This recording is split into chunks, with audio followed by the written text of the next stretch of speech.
Basta masipag at matyaga lang po. Opo, totoo po yan. Kapag masipag ka at matyaga, siguradong lalago ka agad ng inyong account o yung followers nyo sa TikTok. Napakadali lang kasi ang gagawin nyo. Matutunan nyo lang kung paano proper engagement. Okay?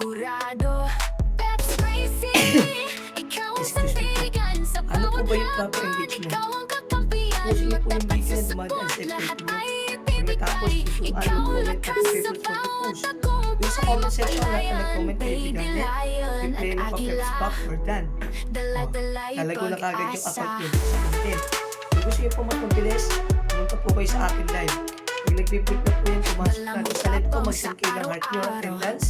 At kung kaya natin na balik yung goal natin guys, tapusin natin para po mapunta tayo sa ranking, para po mas marami pong viewers ang pumasok sa live natin, para mas makarami po yun. Pero po gagawin nyo mag-upload sa live ko, lahat ng mga nasa palit ko kaibigan. Ito yung mga top viewers ko mga viewers. Thank you so much mga idol.